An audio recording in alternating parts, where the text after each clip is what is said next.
words of my mouth, the meditation of my heart be pleasing in your sight, O Lord, my strength and my redeemer.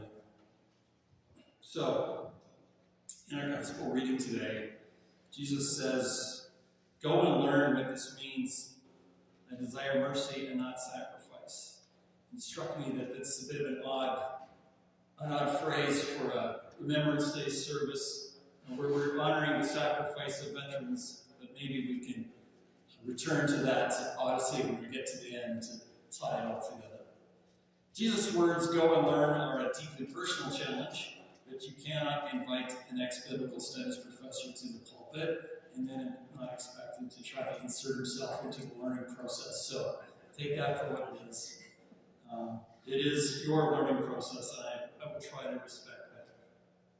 We've been working the narrative lectionary this year, and we find ourselves in the era of the kings and the prophets of ancient Israel in this Sunday's reading, and our gospel reading has Jesus quoting from a prophet from that era.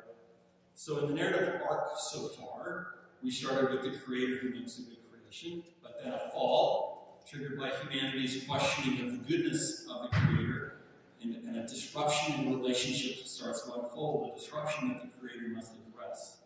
And that ultimately leads to a choosing of a couple, Abram and Sarah. A couple the Creator sends on a journey and then joins them on that journey, a journey that leads to a child, grandchildren, and ultimately a nation. That nation ends up enslaved in Egypt, but the Creator steps in, liberates them using the great ancient prophet Moses, who most people have heard of, taking them out to the wilderness where he makes a covenant or agreement that they will serve as a sort of a priest among the nations, a conduit of his plan for eternal blessing to all of humanity, but they must be loyal to him. And there they receive the sacred rituals that they will use to be reminded of the relationship they have with the Creator, a sacred space created by the tabernacle, later replicated in the temple in Jerusalem, and the sacrificial system that works to maintain these sacred spaces. So they go on to possess the land promised in ancient days to Abram and Sarai, and they eventually ask for a king, a request they are fairly warned might not be wise, but they do it anyway. And indeed, the first king shows why it might not have been a very wise request. The next king, David, son of Jesse of Bethlehem, shows more promise of what a king ought to be. He becomes an archetype of what a king should be. Although the story is not terribly afraid to talk about his failings as well. The Micah 5 reading we had this morning shows us how hopes for a better time, hopes for actual righteousness and peace in a time when there was not righteousness, there was not peace, was evoked by remembering David. A new David who brings true righteousness and peace. The third king, Solomon, starts promising very wise, and then ends up being sort of the typical poster child for the type of behavior Samuel says you can expect from kings. Not terribly flattering. And by the fourth, the nation fragments into two kingdoms, never to be fully reunited in the land. And in this era of kings and their frequent leadership failures, you also have prophets and priests. And that brings us to our reading in Micah today. So Micah the prophet occupies that space in Israel's history marked by moral failures, with a few noteworthy exceptions. Too often the kings of this era, they fret, they work the angles, they work the power plays of international alliances, they get busy with local warfare making, when often the wiser course of action, say the prophets, would be to trust the Creator. Sometimes it goes further. Some embrace sort of extremist religious rituals like child sacrifice and a crazed attempt to gain some kind of an advantage, to gain some kind of control. And as for the people, as the king goes, so go the people. And here in Micah's context, this is all about the failure of the Creator's people to ensure a fair and a just community. Those with the resources and power oppress those who don't have resources and power, and they're immune from legal repercussions. And that's the opposite of what the covenant, the wilderness, ages before called for, a nation where hopeless poverty would not take hold, where those at risk were cared for, and honesty and decency were expectations, honest court systems were expected. And in the ancient covenant, this was imperative. Long life in the land of promise was contingent on it. Surely the duty of the king was to see the covenant followed. Well, what of the priest in the temple? Well, we're going to need to spend a little bit of time on that if we want to see what Jesus was on about when he quoted the ancient prophet. So the ancient tabernacle or temple was a very rich symbolic universe, right? Like all ancient temples or shrines, it marked out a sacred space where the God makes its home on earth and where the God makes itself available to its people. And this sacred architecture inside the tabernacle or the temple is well known and understood across various people. You could visit almost any nation in the ancient Near East or the Mediterranean world and find the same kind of architecture. You have an outer court, you have an inner sanctuary, and then increasing levels of sacredness, you finally arrive at the most sacred zone, the Holy of Holies, and here's where the God of gods resides. And sacrifices, likewise, everybody does this in the ancient world. And it's a bit of a problem because everybody knows what they are and what they mean. The Bible never really explains them. So it's a bit challenging for those of us who don't live in a culture where we do sacrifices regularly. But, well, I'll try. Let's try anyway, okay? So I think it might help us understand where this is going. Sacrifices symbolize a variety of things. At its heart, to bring an animal or a bird for slaughter, or grain or bread product or the like, and you give it to the priest at the temple, put some of it before God. That's an act of gift giving. In ancient cultures, in a lot of modern cultures, I think we're a bit of an outlier. But most cultures, gift giving is how we mark out and build and strengthen relationships. The fact that sacrifices were the product of agricultural success shows that those giving it believed that the blessing of the land, fertility of the animals is a gift from God. And so you give God back a part of what he's given you. So again, it symbolically marks up the goodness of the Creator, the provision of creations. And sacrifices were also there to deal with uncleanness, a concept I think we challenge as modern readers. But that's a threat to sacred spaces, and it's created by two things. Either very natural transition process in life often creating uncleanness.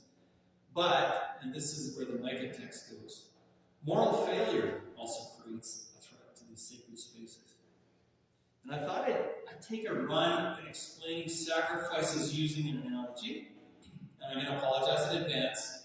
This analogy requires the application of gender stereotypes. So take fairly warned, I just don't think it works if I don't. So I'll apologize in advance. You can bother me about it later. Okay, so I need you to think of a man buying flowers for his spouse. Right? If I'm in a store and I see a man buying flowers, I always wonder a bit about why. Okay?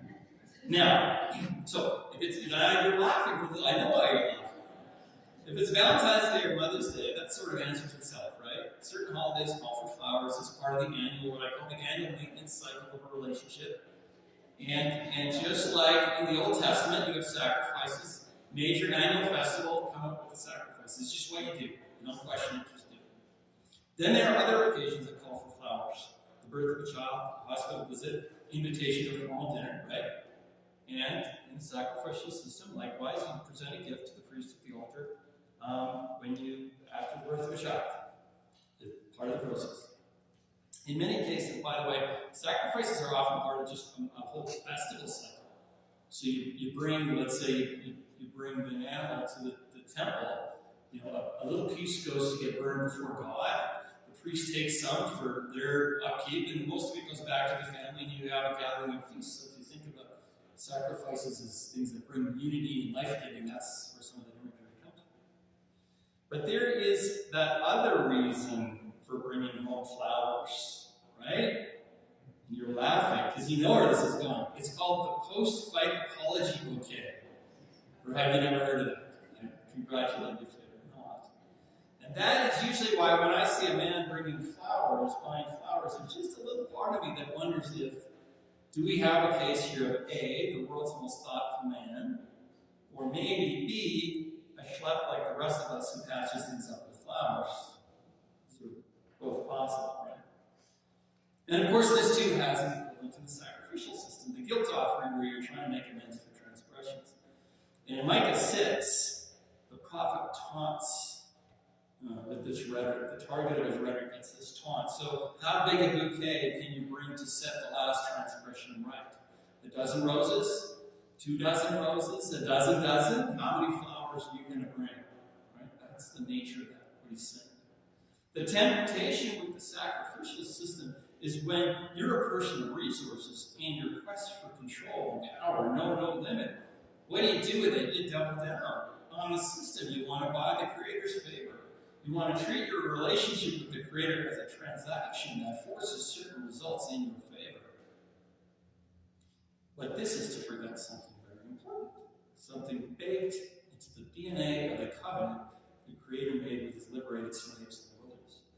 There is one very important way that the ancient Hebrew tabernacle is different from that of other nations. Namely, in the most sacred central zone of the temple, where you would expect to find an image of the god or goddess, there is nothing of the sort. In fact, the 10 Commandments ban making an image of the Creator.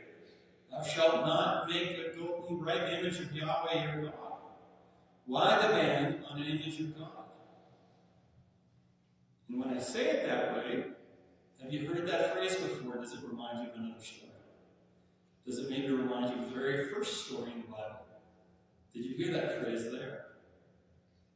If you go back to the first story of the Bible, the grand start of our narrative, where is the image of God found? It's in the humans that the Creator makes. The image of God is not tucked discreetly into the hidden recesses of some sacred zone in a temple.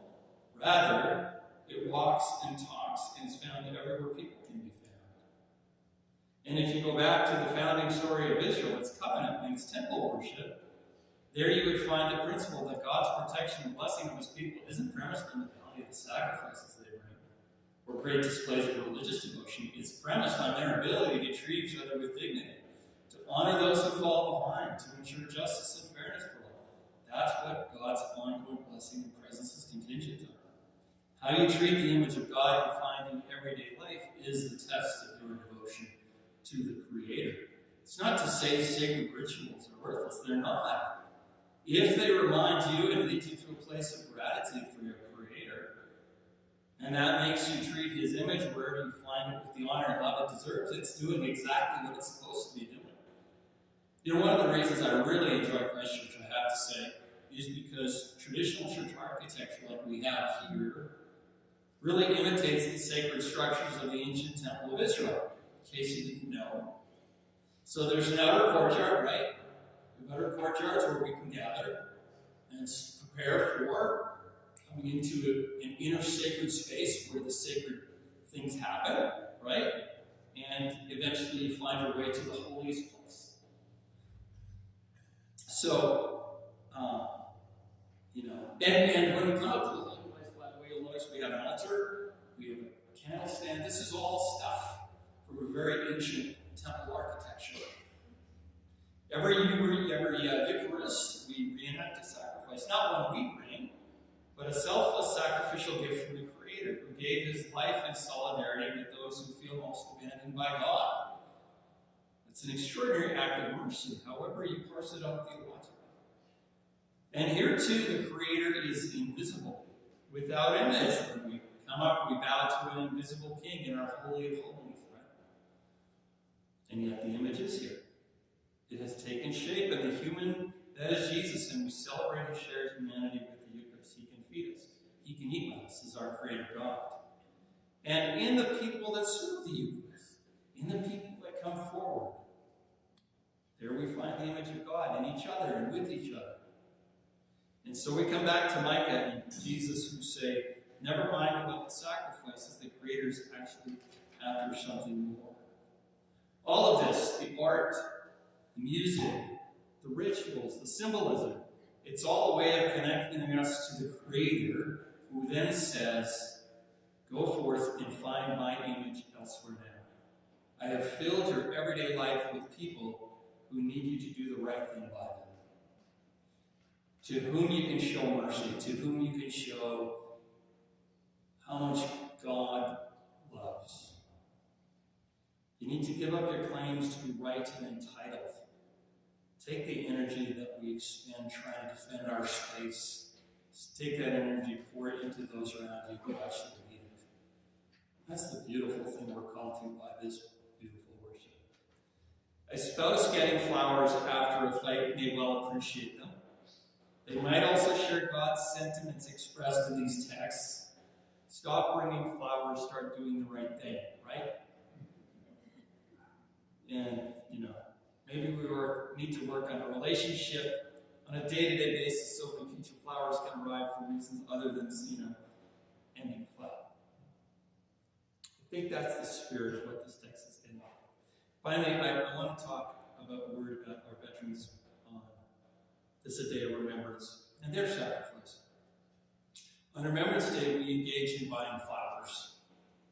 We use rituals to express our appreciation for those who are willing to give up their lives for others. I grew up in a pacifist tradition, so I didn't have a lot of veterans in my life. So when I became an adult, I consciously went out of my way to get to know veterans. And I still do to this day. So we're good friends with veterans. And part of the reason we're friends is because I sought them out.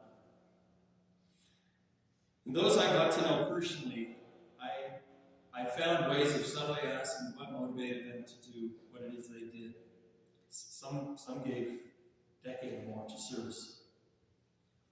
And those I know personally were motivated to see justice and saw their mission in terms of protecting those who could not otherwise protect themselves. And that feels very much like seeking justice, right? And executing mercy as per the call of the prophet. I have also heard firsthand the challenges in post-combat life and PTSD. And you know what? Just like the prophets, laying flowers on Remembrance Day isn't enough, is it? It's not. It's good, it's beautiful, but that's not enough. Doing right by our veterans requires rolling up our sleeves and finding creative ways to support and show mercy on a personal level and a structural level. I think that's what we have. That's part of going out and doing more than just a show. So it is with our worship this morning. It's a reminder, beautiful and important, but the images of God will be in your life all week, waiting for you to pass on the love and the mercy of our Creator. And that is a gift